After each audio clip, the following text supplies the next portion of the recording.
it's one of them ones where I don't want to hear that we can't go out and buy Gherkin, we can't go out and buy Isak, we can't go out and buy Osimhen, we can't go out and buy whoever else that we're being linked with. I don't want to hear it. Who? Mateta, I think, we're being linked with as well. No, not him.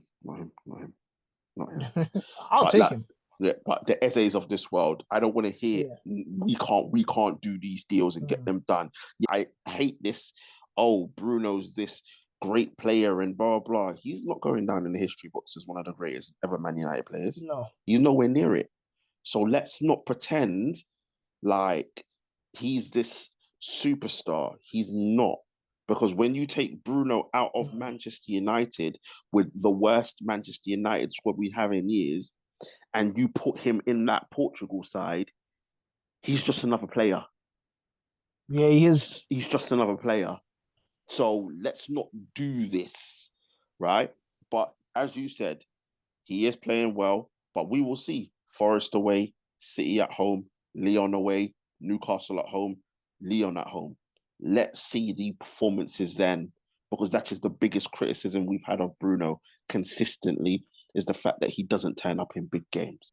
Are United well in their rights to sack this manager? Unfortunately, as bad it sounds, yes, they are. Because I understand, you know what it is, yeah? For me, I personally wouldn't do it, but I can understand why people would get frustrated. And Spartans! What is your profession? Yes, people, another edition of Knights of the Round Table Discussions where we discuss all sports all the time. Got my guy ST in the building. How are you doing, sir? I'm good, man. You know, it's still doom and gloom in terms of United, but not too much. But we'll go through that. But obviously, I know I've watched a podcast with you and Tooth already. I just have to say back congratulations. Listen, Newcastle, what a performance! Honestly, you guys were dominant. Livramento again was fantastic. Bruno G was really good. Tonali was very good. Oh, bro. Joe Linton, I think, for me, was the man of the match personally. Even over Dan Burn, I thought he was amazing. Isak does what Isak does. Murphy does, local boy as well. We're proud of him. Bro, listen, I'm happy, and it's always lovely to see Liverpool losing because I can't stand them. They're not the greatest team. You see what happens? A pyramid pennant goes missing again in another final. Another one.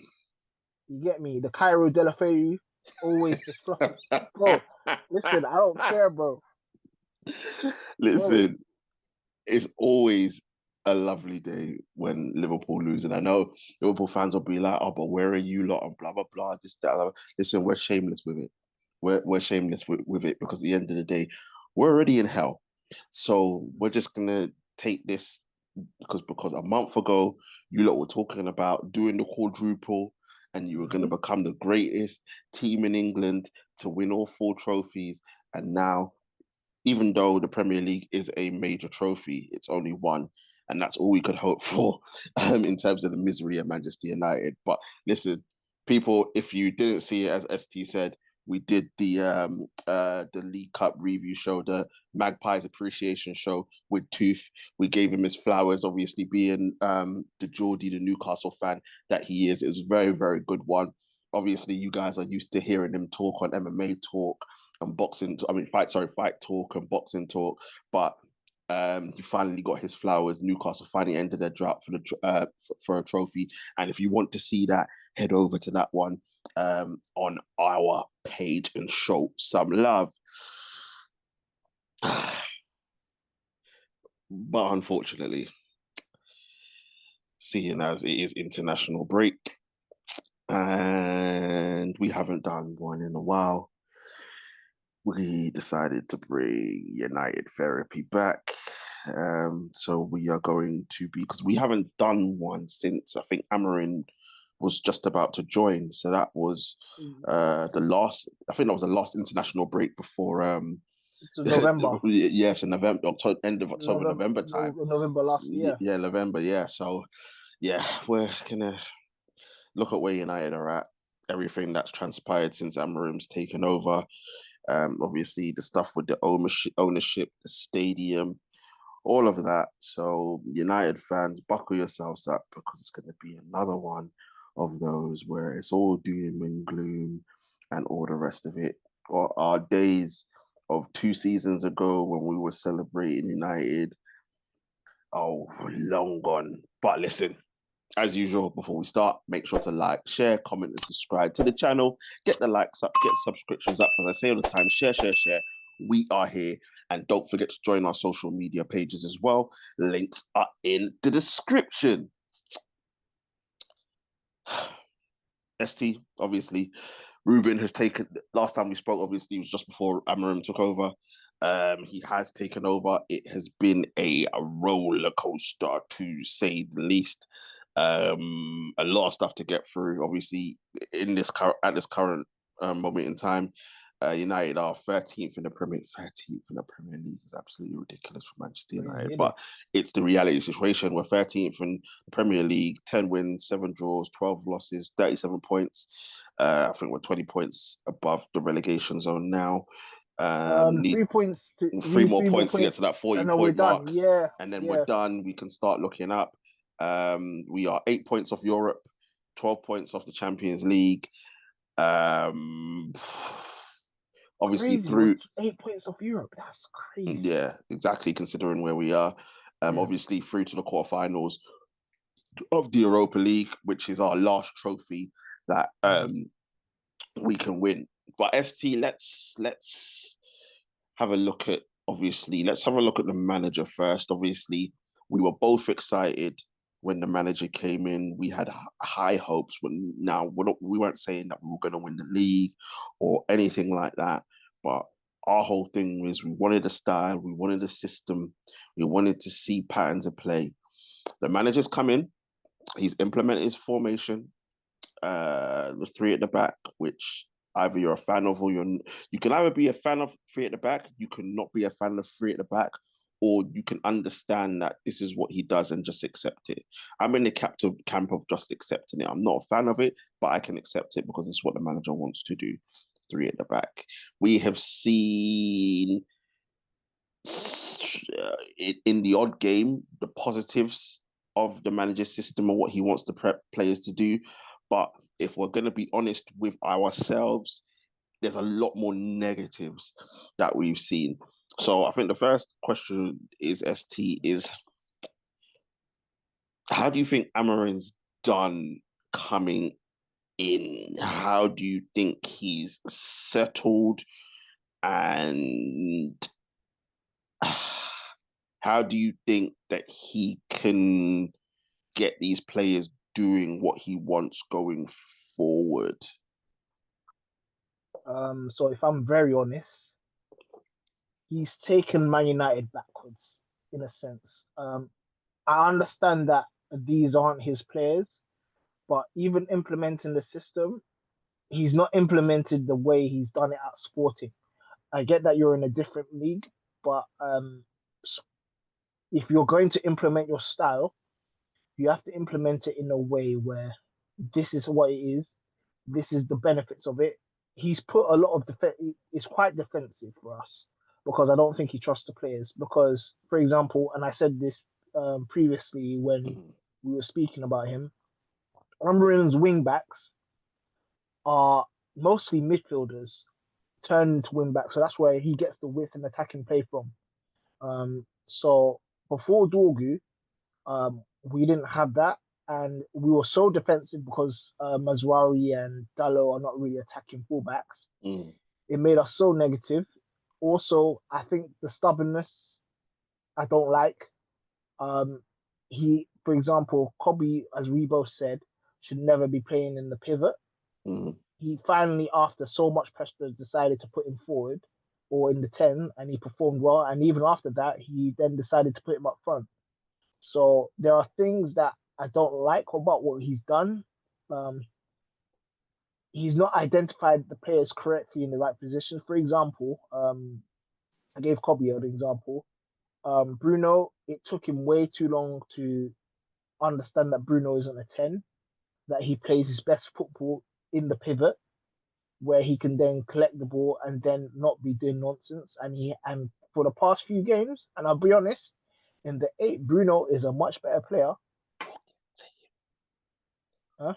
We'll get to him. Okay. We'll get to him. But you're right. I'm not saying you're right, but we'll get to him. We've got a segment just for him because I need to talk about him. I know what you're gonna say, so that's fine. But what I'm saying is that his understanding of where players need to be is not great, if I'm being very honest. And I'm disappointed in that. And there's things about substitutions that he doesn't make correctly. I'll be honest, I'm not impressed at the moment. Like, I have to be very honest. I understand, like, there's a lot of caveats. He's come in a club where he hasn't got the money. He hasn't been given certain things, but with the players that he has, surely, and if I'm being honest, they're better than 13th. And I feel like he hasn't done that. The past few couple of games, they've been all right. We've done what we're supposed to do. But however, for me, for Amorim, there's a lot of improvement that he has to make. So I'll just say out of 10, probably 3, 4, if I'm being honest. Look, I think it's a fair assessment. You're 100% right, and where I would agree with you, the stubbornness is something that he needs to get over. I completely understand that. Obviously, probably one of when they were negotiating for him to come in, especially mid-season, because remember, he wanted to come at the end of the season. He wanted to come mid-season. Was all right, cool. I'm going to come in. I'm going to do it my way, which is absolutely fine. But I think you have to be adaptable, and it's not just an Amorim problem. I think it's a problem with the modern day manager, where they don't know how to adapt. And again, as brilliant as Pep has been for football, another negative of him is that people are just managers are now like, well, I'm playing this way. It's the only way I'm going to play. It's what Pep did, so it's what I'm going to do. And you have to be interchangeable. You have to be adaptable. As the last one of them, Don Carlo, we know he can play football in a variety of different ways. That's how you're supposed to be as a manager. But unfortunately, he's a product of his environment, and that's how a lot of modern managers are, which is wrong. He has underachieved since coming in. A lot of people will say there was no new manager bounce, which there wasn't. He isn't getting the best out of the players. Yes, you can say injuries, but everybody's got injuries, so it's not an excuse. Yes, he hasn't got his players, which is fair enough. But as you said, ST, we're better than 13th place. I think where I empathize with him a little bit, and again, it's hard to deal with as a Manchester United fan, because you want that new manager bounce and you want that little bit of positivity. But ST, we knew there was going to be pain, and we were willing to accept the pain. Now, I know where you're coming from completely, but there's a lot of Man United fans out there that were saying, yes, we've got to go through the pain to get to where we want to be. The pain came, and then they're like, well, I don't want it anymore. And it's look, we've been in this situation. Prime example, Ole Gunnar Solskjaer, where he came in, we got the new manager bounce, everybody got gassed. It's like, yep, make him sign the contract, blah, blah, blah, blah. And then the rest is history with him. So we've got to try and be a little bit patient with Amorim. Yes, there's things that he can change, and I completely agree with you in terms of him taking too long to identify where players need to be.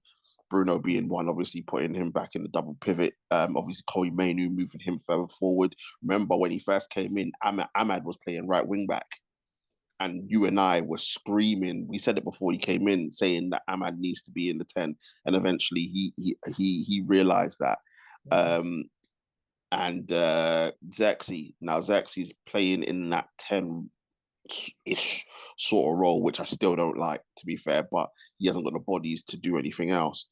But Xerxes should be playing up front instead of the Acne Alan Smith. He should be playing especially now. He should be playing up front. But unfortunately, I kind of understand with Amorim because your alternative to playing Xerxes up front is playing Christian Eriksen in one of them 10 positions. And yeah, he's just can't do that in some of these games. And obviously the other alternative is putting Bruno back up into a 10 where we don't want it. So I get it. But going forward, as I don't even know if we're gonna get anybody back because what's wrong with Cobby? Sorry, before we carry on, I have no idea, bro. I honestly, because Cobby would he, be the solution to that because obviously yeah, he Cobby would. one side, crap Nacho on the other side, just as the pace outlet, and then Xerxes up front with obviously Bruno and Nagate or Bruno and Cass Yeah, as the midfield too. So once we get, unfortunately, Mason Mount is back, but hopefully we're selling him in the summer. But once we get some players back, maybe obviously things can change and then we can do that. So I do empathize with him a little bit, but I don't, because there are fans out there that are like, yeah, this manager's not good enough, get rid of him. And I'm just like, yeah, I'm not in that camp. I'm not in the camp of let's get rid of him now because it's just going to fail. I want to see what happens long term. We're going to get into obviously the finances of the club and all that, but I want to see what happens long term. I'm here to see what happens, even if we don't do what we're supposed to do this season. I just want to see what this manager can do with the preseason because there's no international competition in the summer, which is good. So he'll get a full preseason with the players. Obviously, depending on what happens financially, players we bring in, and then we go into a new season starting afresh. And then we can see as the manager gets one or two more of his players in, if something can happen. Because ST, we've seen it. We saw it in the Liverpool game. We saw it in the second half against Arsenal. We saw it in the FA Cup game against Arsenal. We saw it in the second half in the league against Arsenal. We saw it away at who did we play the last group game in the Europa League? Was it? Can't remember. Victoria Pilsen, I think it was that we played the last group yeah, it game in the was. Yeah, Europa. it was. We saw it against Victoria Pilsen. Saw it against Sociedad. So So we against have Porto, so Spurs, yeah. we have seen how this system can work under this manager, which is the only reason why I'm holding on to the fact that he can get it right. Am I a fan of three at the back? No, I'm not. But if this is what he needs to do to get us moving forward, then I'm happy for him to do so. But at the same time, I completely agree with you in terms of his slowness to identify players' positions, some of the substitutions he makes in games that are unnecessary, and obviously the biggest thing being we are better than being in 13th place with the players that we have and because being Manchester United isn't enough. But the players that we have, we are better than being in 30th place. And ST, when you look at Amorim's record, he's had 28 games for us, 12 wins, 7 draws, 9 defeats. In the Premier League, he's had 18 games, 6 wins, 4 draws, 8 losses. That record isn't good enough for when you're coming in to the Lions Den as Manchester United manager. And I think what we've seen, ST, is that he talks the talk. We have to give him that. He talks the talk. He's not afraid to say what everybody else can see. He's not trying to protect anybody. He's not trying to protect the club. He's saying, look, we are rubbish, bruv. We are rubbish. We're not good enough. We're going to need the time. I'm going to need patience. I'm pleading with you as fans that I'm going to need the time, and we're willing to give it. However, we need to see something on the football pitch, something for us to hold on to. And hopefully, obviously, because of the last couple of games that have gone on, we have something to hold on to. But your assessment is right. I would give it a 3 or 4 out of 10 so far in terms of coming in, which isn't good enough at all. But when we look at where we are in the league, and obviously we now know the Europa League is the focus for us. How do you give us a chance of winning the Europa League? Considering, because if I just say the pathway, we've got Lyon in the quarterfinal. Most likely, Bilbao, who are hosting the final in the semi-final. And then you're thinking, you're probably looking at Lazio in the final. So if you look at that roadmap, ST, how much of a chance do you give us in winning the Europa League? You know what the joke thing is? I've watched every single one of those teams. Bilbao are good in spurts. They could, but they're not as good as people think they are. Lazio have not been doing well. They're not as good as we are. I think they are. And even Lyon have some very good players, but even though Lyon, they're not that great as well. But the joke is, Man United could beat them, but I don't trust this Man United team. That's the issue. That is the issue. And this is where I'm saying we can win it, but do I think we'll win it? No, because I don't trust these players, and there's always one bad performance away from getting out. I mean, I hope Man United win, but if I'm realistic, I don't know. I don't think so. I completely agree with you, bruv. And this is the problem. It's the inconsistency that's killing us. Because we'll watch us perform like that against Arsenal, what we did against Liverpool, go to play against Sociedad and all that. And then we'll also watch us get battered by Bournemouth, get battered for 70 minutes by Everton, get absolutely beat up by Tottenham. And this is the problem. It's the level of inconsistency with us. And don't get me wrong, coupled with that inconsistency is the bozo goalkeeper that we have in goal. So when you have that as well, we can be inconsistent. But even if we are being consistent, our goalkeeper is one error away from costing us something. So when you have all of that against you as a manager, you're just like, bro, like seriously, really. But we should be beating Lyon with the team that they have. I know, obviously, Lacazette, Matalan Tiles, and Cherky, who's a baller. Like they've got Mikitazde is very good. Yeah, they've got players there, but we should be beating Lyon. This ain't the Lyon with Uncle Benzi and Janino and all them man from years gone by. We should be beating Lyon. Bilbao will be difficult. As you said, they play in spells, obviously. What's his name? Nico Williams, obviously Inaki Williams Jr. What's it called? It begins with I, his name is. Is it Ebenezer? Ebenezer Berengay is very good. Yeah. So they have some good players. The Bilbao got some good players, and I would say that's probably going to be the most difficult game in terms of the players that they've got for us. And you tie into that the fact that the final is at their home ground, so they will want to be there. So if we can get past Lyon, I would say Bilbao is probably over a two-legged tie is going to be the most difficult one for us. And in the final, obviously, I know there's other teams. It's not just Lazio that are on the side. Obviously, Spurs and Frankfurt. I fully expect the Spurs to go out against Frankfurt with as X would say, with the Australian Barry Evans in charge after what they're going through right now.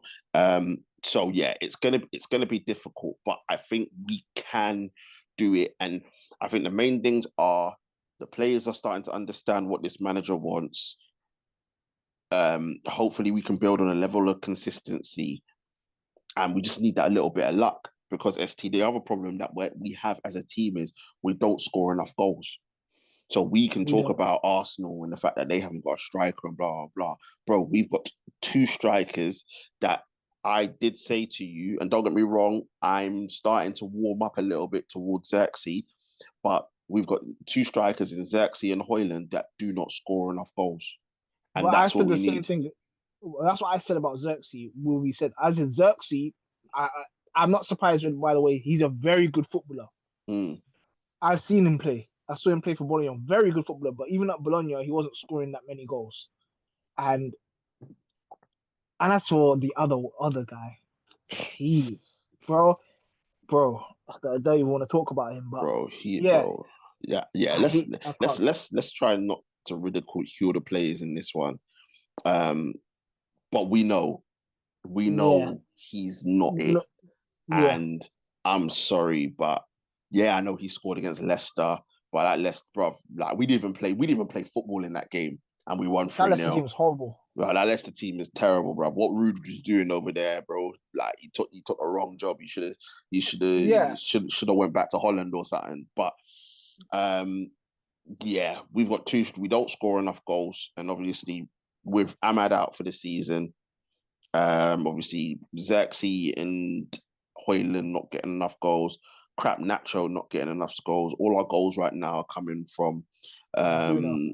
Bruno right now. So we need to get players to start scoring, getting them into positions, and they need the service. And it ties back into the manager not having his wing backs, because when you play the three at the back, the wing backs are the ones that create the service and all of that. And don't get me wrong, Dorgu is looking like a good buy, and Yeah, Dorgu looks like the one that's going to not unlock defenses with the key passes, but obviously getting into the areas to be cutting the balls back and crossing the balls in, so that the straight centre forwards can get the service.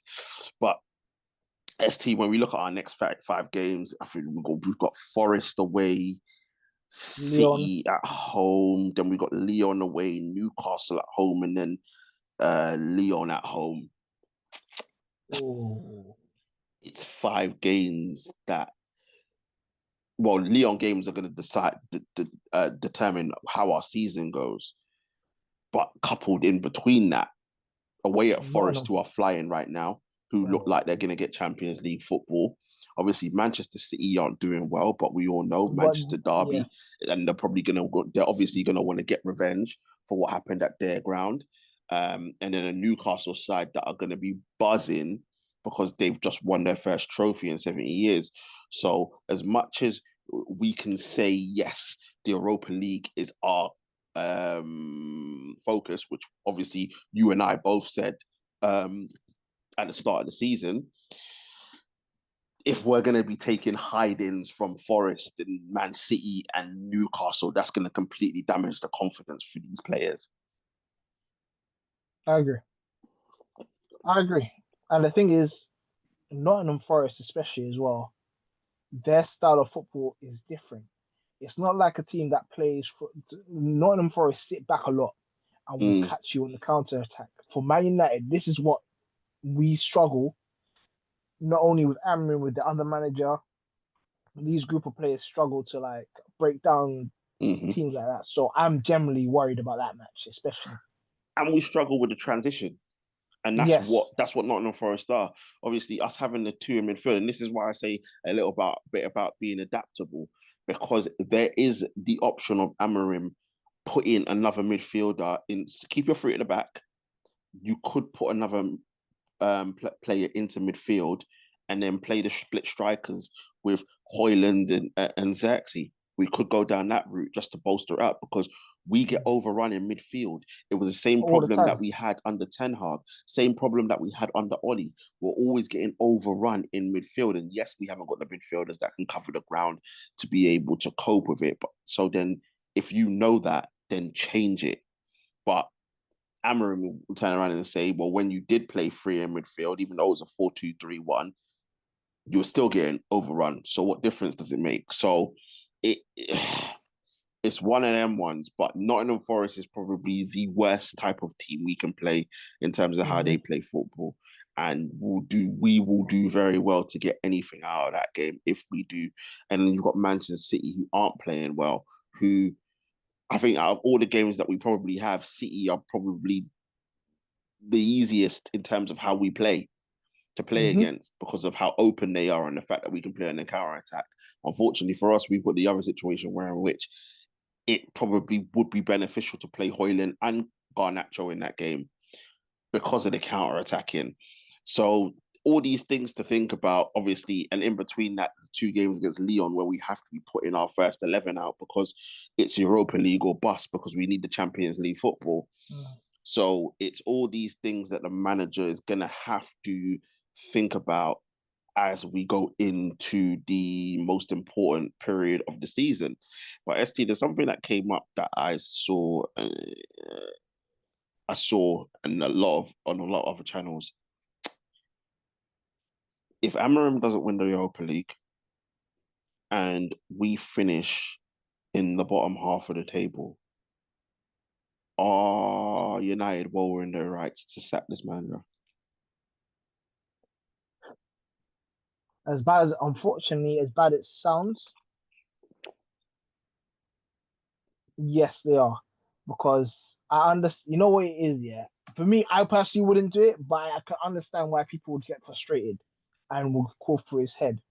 Because you need to show people a little something so they can back you. It's like let's just say, for example, you're in a relationship, yeah, and the girl that you're with is constantly getting rude to you, stuff like that. It's the early days, Mm, and you're thinking whether you can spend a long time with this particular person. You're not gonna wait for them to do it. If they continue to doing it in a short space of time, because you're not that deep into the relationship, you can cut it off. mm, So that's basically the way I see it. Personally, I because it's football, I understand where he's coming from. mm. There are things that I do like about him, and I don't want him to get sacked. Then I don't want him to be sacked really, but I can see why people have that feeling, and I can't defend him because I'll be honest, with some of the performances you've done, a lot of them, the majority of them, they haven't been great, and we haven't gotten even the results. So I personally wouldn't do it, but I don't begrudge anybody thinking like that. If I'm honest. Look, it's fair. It's fair because, as I said, with the players that we have, we shouldn't be finishing in the bottom half of the table and whatnot. But I put it to people like this, and I'm just like, when you look at it, obviously he's inherited this squad. This is the worst United squad that we've seen in our lifetime. In our lifetime. And as much as we can talk about how bad Ollie was and how bad 10 Fraud was when he first came in, they had better players than this. They did. They had better players than this. And it just goes like Højlund won his first goal in like 22 games. Crap Nacho, his first goal in 20 games. Obviously, Xerxes not doing enough in terms of scoring. And it's funny that these guys, everyone was backing Højlund and saying, yeah, don't worry, he'll come good. Backing Garnacho, yeah, this, that, and the other. If it was certain other man, people wouldn't be doing this. If it was Martial, they weren't doing it. If it was Pogba, Sancho, yeah, they'll be calling for their heads. And it's the yep. double standards that I don't like. But I just wanted to put that out there. So when I look at the squad and how bad it is, and we know how bad it is, even if it isn't bottom half of the table form, I understand that, bro. There's so much that needs to be done. And this manager's just he's just inherited a whole bunch of shit players. Like even Rooney said it on the overlap. He was like, he's going to need like 10, 15 players. That's how bad these players are. So when I sit back and I look at it and I'm just thinking, you know what, let's not think short term, let's think long term. I think even if he does finish bottom half and we don't win the Europa League, we let him try and do his thing and see what happens. And I don't see it as a Ten Hag situation where you're letting him stay for too long. Because Ten Hag overstayed his welcome. He did. Yeah. But whereas Amorim's just coming in and he's just starting. So let's see what he does. Let's see what he can do. And we need to understand as well, you remember, he came in like a bit through the season, innit? It's not like he has a pre-season with these guys. Exactly. So, and his team was flying in Portugal. And that's why I'm saying, personally, for me, I wouldn't sack him. I wouldn't sack him. I understand why people would get frustrated, but for me, I wouldn't sack him just yet. I say give him at least a pre-season and a year to see what he's doing, if there's any improvements. Exactly. If we don't do that, then yeah, by all means do it. But for me, that's me personally. No, which is fair, and I completely agree. But problem is, ST, if we do finish bottom half of the table, if we don't get Europa League, which will bring us into the Champions League, No players. we've got a massive problem Yep. financially Yep. because we ain't got no money. We are broke, right?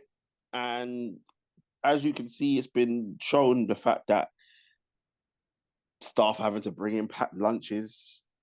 The obviously old guard of United in the 60s and 70s, they cut off their funding, which I think is completely wrong, by the way. They've cut off their funding. Ticket prices are being raised.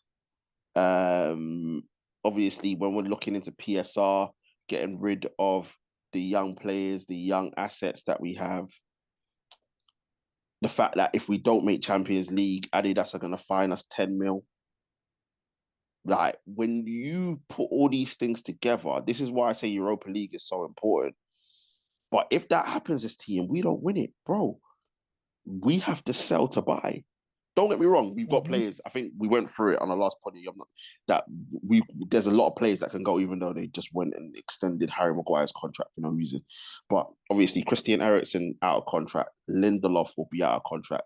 Get the money in. Well, the whole Chelsea situation's a bit techie right now because they're talking about paying the penalty instead of paying the obligation for Sancho. So we have to see. Obviously, Villa with Rashford will get money in for that.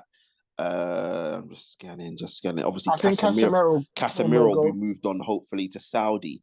So even though we might not get the money that we need, obviously the 70, 80, 100 millions, we're getting all those wages off the bill.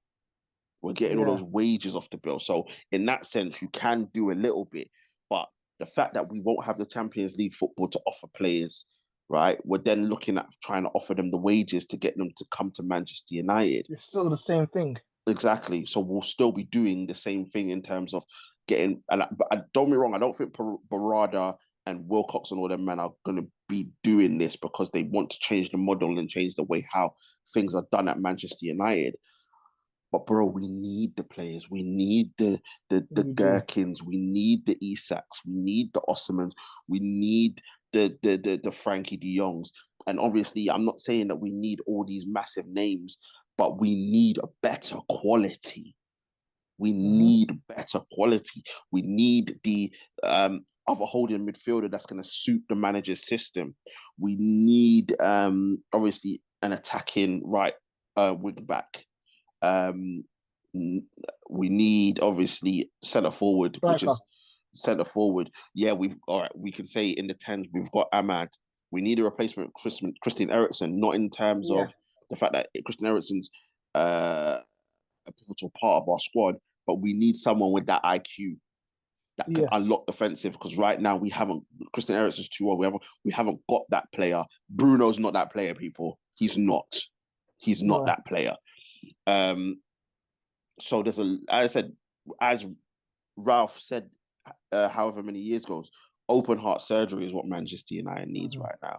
But unfortunately, if we don't make these things, the process is going to take even longer, which makes me now look at that corpse Ratcliffe and the Glazers, because Ratcliffe has come in, injected, what was it, however many millions that he did, which is pocket change, and it hasn't made a difference to what is going on at his football club. He came out and said on Gary Neville's overlap that if he didn't come in, the club would have been bankrupt in November of this year. Right? So when we look at how bad the financial situation is right now at Manchester United ST, is it no wonder that this process of Amorim is going to take even longer than what it could do, because it is highly likely he's not going to have the money to be able to invest in the squad and get the players that he needs. I think you're right, man. It's going to take a while. The only thing I'm literally hoping for is Man United to win the Europa League, so that we do get the revenue from the Champions League and everything like that.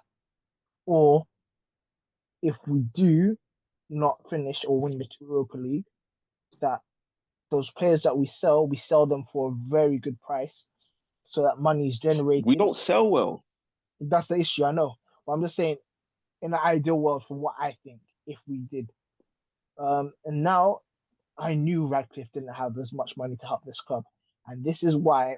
You know what? I realize what's happened. Radcliffe is a problem, but he's part of a bigger problem. It's the Glazers. It was the Glazers that have now. They wanted someone that they could control, Mm-hmm. someone they could. You know what? We could still get some revenue from Manchester United because Mm-hmm. whether they like it or not, Man United will still make money from like shirt sales and all Yeah, these yeah, things. yeah, yeah. But the Glazers didn't want to keep control. I mean, take control and take and you don't want to let go of their control. If only we the re if we had the Qataris, oh, this would not be a problem. But these are the same Manchester United fans that were saying that, oh, we don't like their human health rights and all this malarkey. Whereas you really think that Radcliffe's a saint? I don't think so. Of And course now, not. and that's what's happened now because now Glazers they are the big problem because they still have control of the club and they don't want to sell. Man United are always going to be constantly in issues. Even though I don't rate Radcliffe, but I don't think Radcliffe is as bad as people make him out to be. But I still think it's a bit of a problem where he's still technically under the control of the Glazers. It's the Glazers that we need to get out because that's where the issue is. And now we don't have enough money to get anything. We don't have, bro. It's a lot. It's a lot of things. There's a lot of financial problems with this club, and we need to just pray. And as we said, Europa League, Europa League, we need to pray. And if we don't do that, sell the players and get them for really good prices. That's all we can hope for. We're in a very dire situation. Exactly. We are in a very dire situation, and a club like Manchester United shouldn't be in this situation. Don't get me wrong, there's other clubs like No. Barcelona. Don't ask me. Barcelona basically sold their soul to be able to get the players that they got in, and we can't go down that route, right? But we are Manchester United. We shouldn't be in this situation, and you're 100% right. It's because of Glazers. Now, as I said, you and I both had the massive issue. Don't get me wrong, there is politics involved, and obviously the truth alluded to it, saying that there's no way that the British government would want the biggest club in England to be run by Qataris, which is He's not 100% wrong. true.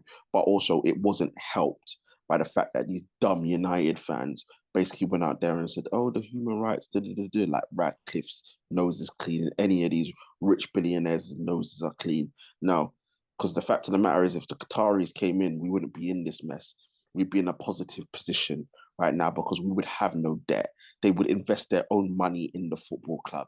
And this new stadium probably would have been 6 months in the making already if they Mm-hmm. were here and they were doing things the way that they wanted to do.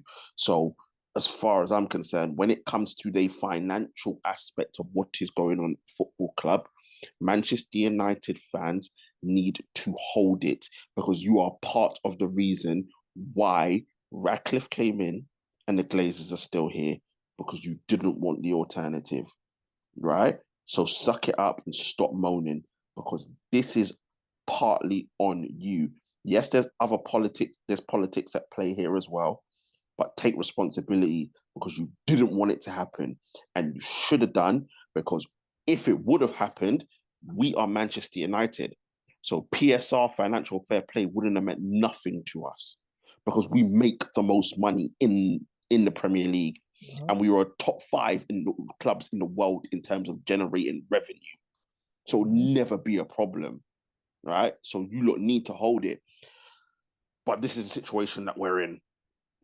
And it is a situation where in which this process could take even longer, but if we don't get Europa League, which is why it is so important. Now, ST, in conjunction with Jim Ratcliffe saying that we would have been out of money if he didn't invest and they've had to make cuts and we had all this, they've also announced the fact that they're going to be building the new stadium, which has now, I think it happened about an hour ago, basically said the government, UK government turned around and said, yeah, they're giving them the green light for this stadium. Now, obviously, we saw the pictures of, I don't even know what to call it, brother. It looked like, the massive like fish nets that they cast in the sea when they were trying to, bro, that's what it looked like over it. There has been an alternative view where they've gotten rid of the net. But in principle, it looks brilliant. 100,000 seat a stadium. Again, it's something that we should have at being the biggest club in England right now. It's a 5-year plan. The problem I have is that as much as that is good and it's great and we're happy because obviously Old Trafford, we need to get away from Old Trafford. Bro, it's a flipping shithole. Yeah, we need to get away from Old Trafford and you can't redevelop that. It's 115 years that stadium's been there. And yes, we understand the history and everything else, but we couldn't redevelop it. So you need to build something new. I have no issue whatsoever. It needed to happen. However, my whole thing is that you need to sort out the problems on the pitch as well as off the pitch. So I don't want to hear, yes, we're going to be building a new stadium, but we can't go out and buy the players that we need to buy. I'm not talking about excessively. I'm not talking about the fact that you went and wasted 65 million on Mason Mount.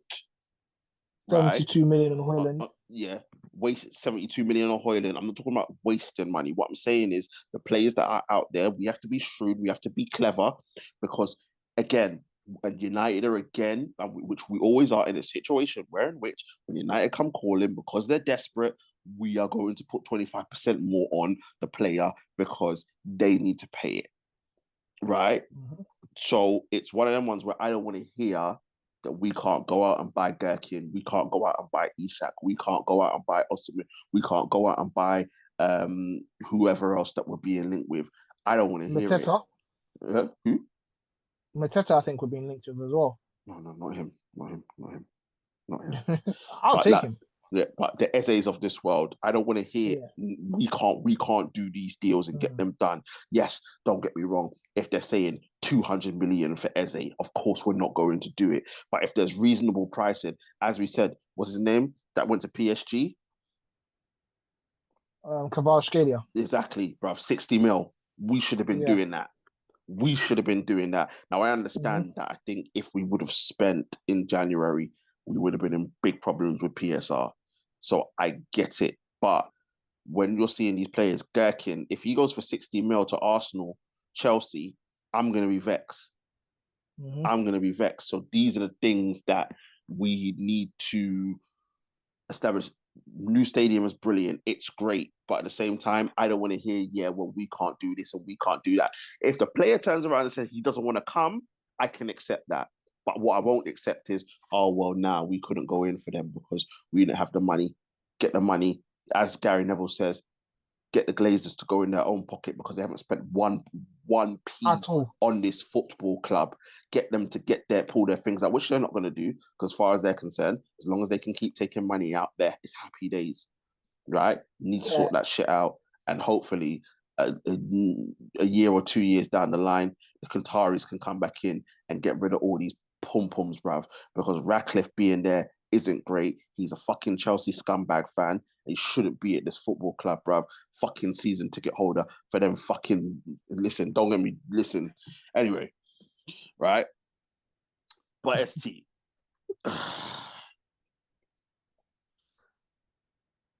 these are all the problems that the managers had to inherit, right? And the one... depends on how you look at this, but the one shining light, the one thing that everybody's been talking about, everyone's saying, the disrespect, people talk badly about him, blah, blah, blah, blah, blah, get the violins out, is Bruno Fernandes, right? Talking about, a lot of people saying, obviously, after Roy Keane's comments, people saying he's disrespected, he's underappreciated, he doesn't get the love that he deserves. He's carried Manchester United on his back. He's been so consistent. Where would United be this season without him and all this stuff? To be fair, I will give him credit where credit is due. His response to Roy Keane was brilliant. It was professional. It was respectful because he understands who Roy Keane is. I'll give him that. But ST, I hate this narrative. And I don't want to get onto Bruno too much because, as you said earlier in this poddy, bruv, since Amorim has identified to take this guy from that 10 position and put him in the 8, his decision making has been better, right? The way that he plays has been better, right? And his impact on the game has been better because we've gone from Bruno doing the Hollywood shoot on sight, I'm gonna do it on my own, to I've got to try and control and dictate these games and try and find the players that are ahead of me because I'm no longer the one that is running past my centre forward to be ahead of them, even though I'm supposed to be playing number 10. I'm now playing in the 6-8 role, whichever you think you want to call it. So I've got to be a lot more disciplined. And he does it for Portugal. So it's not taking him out of the 10 and saying, oh, yeah, he's playing out of position like they used to do with a certain Labille. He does it for Portugal. What do you think about Bruno and the comments from various people saying that he's underappreciated and he's disrespected and where United would be without him? Where do I start? Technically, Bruno is not the greatest. And we were judging him when he was in that 10. Yes, he get GA, but GA is at the detriment of the team.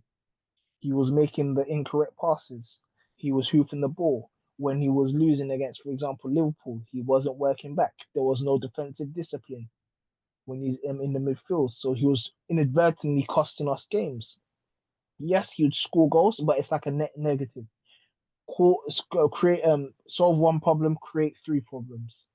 That's where I was with Bruno, moaning constantly when he made mistakes, not passing it. 65% pass accuracy for a midfielder, consistently in the 70s, poor. Hollywood pass when there's a person next to you, not trusting your teammates, being a negative influence. Roy Keane, even though Roy Keane was no saint himself, as a captain, I understood where he was coming from. He's seeing this petulance from Bruno, and people want to defend Bruno constantly. He was doing this for years. Just because in his first season he got GA, everybody was getting gas. A lot of them were penalties. A lot of them were not open play goals. And they were in the 10 where he was the dictator of the play. He wasn't dictating the play.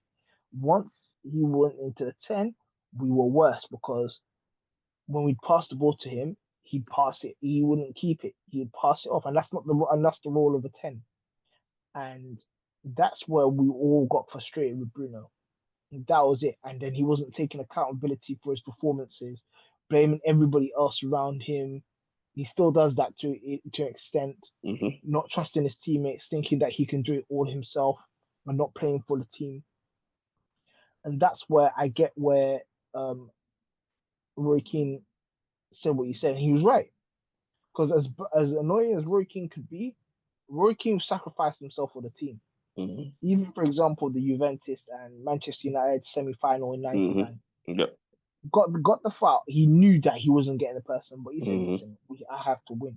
So he got the foul, took the yellow card, continued playing, and played a fantastic performance. I wouldn't see Bruno doing that. And I'm gonna give Bruno credit now. Bruno in that 8 has played well, especially even in the last performance.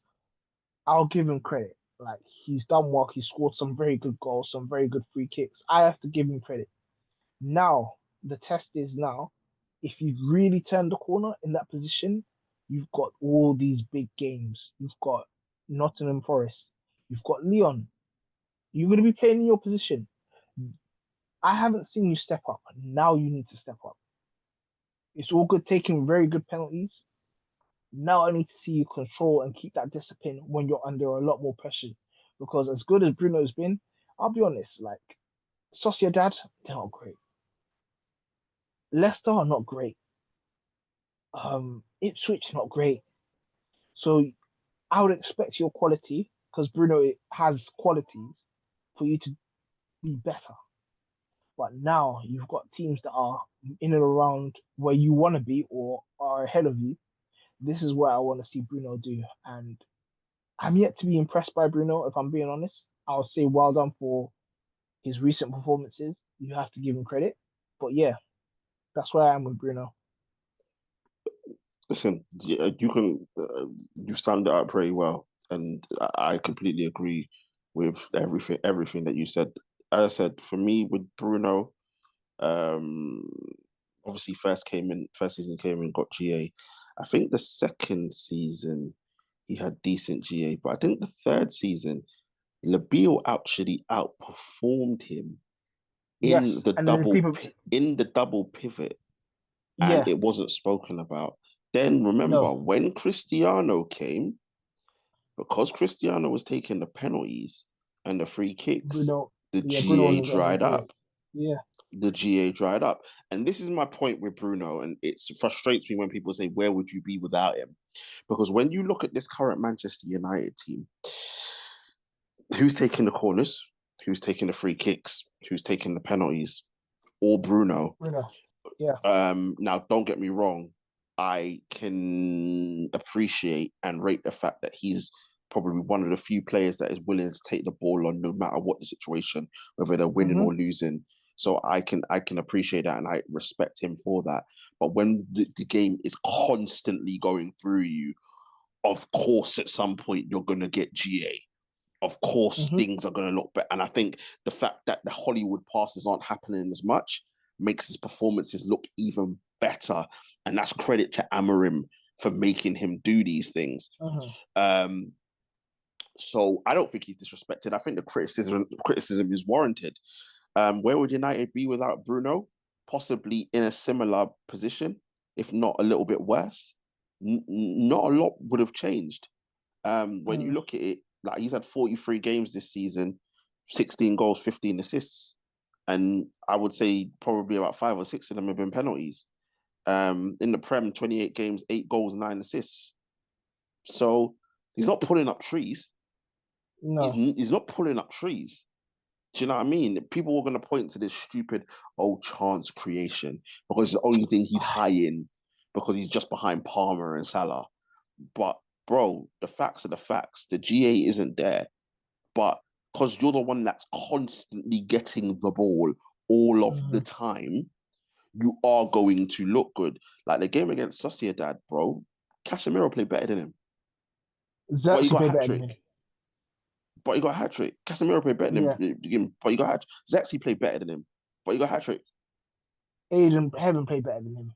Do you know what I mean? So, Oh and yeah. I don't want to criticize him too much because at the end of the day, he is playing well. But like, I hate this. Oh, Bruno's this great player and blah blah. He's not going down in the history books as one of the greatest ever Man United players. No. He's nowhere near it. So let's not pretend like he's this superstar. He's not. Because when you take Bruno out of Mm-hmm. Manchester United with the worst Manchester United squad we have in years, and you put him in that Portugal side, he's just another player. Yeah, he is. He's just another player. So let's not do this, right? But as you said, he is playing well, but we will see. Forest away, City at home, Lyon away, Newcastle at home, Lyon at home. Let's see the performances then, because that is the biggest criticism we've had of Bruno consistently, is the fact that he doesn't turn up in big games, right? But we'll see what happens. But ST, just to wrap up, Mm-hmm.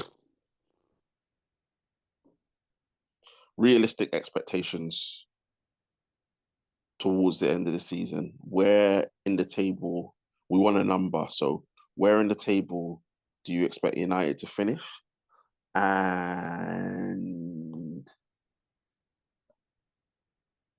squeaky bun time, are they going to win the Europa League or aren't they? Okay. Position, if I'm be very honest, 11th. Are we going to win the Europa League? No. No. I hope so, but no. I concur. Like I don't have any. I think that's. I think 11th or 12th in the league, and I don't think we're going to win the Europa. I just don't. I think if we, because that's the other thing that I need to. Sorry, before I continue, because it just came into my head about the whole Bruno situation. Because people are so short-minded and short-sighted. January, February, we wasn't talking about Bruno. We was At talking all. about Ahmad. Yes. So again, it's just the narrative. I just wanted to put that out there before I carry on.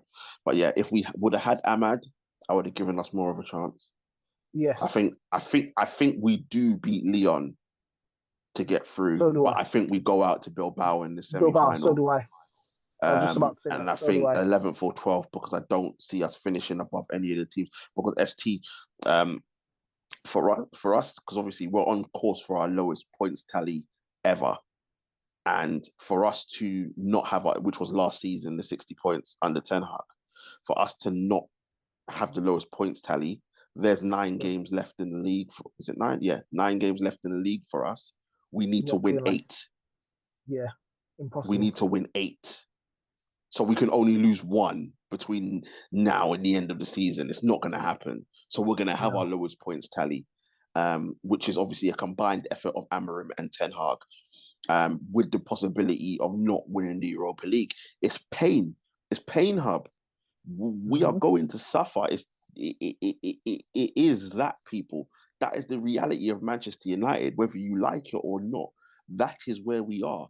The one thing you can't say, well, you can win an FA Cup, you can win a League Cup. The Premier League table doesn't lie. That is where you are as a team right now in terms of where you finish, because it is a marathon, not a sprint, right? So unfortunately, we've got to go through the pain and hope to God that in the summer, when the transfer window is open and we can get players out the door and get players in, and we can see the players in this manager's image. Because I do believe that Amorim can get it right. I'm not saying that we're going to win the league under this manager, but what I'm saying is he can get it right. So the trajectory of this team will not be finishing the bottom half of the table, which it's looking like we're doing this season. And it's getting back into Europe. In what capacity, I don't know.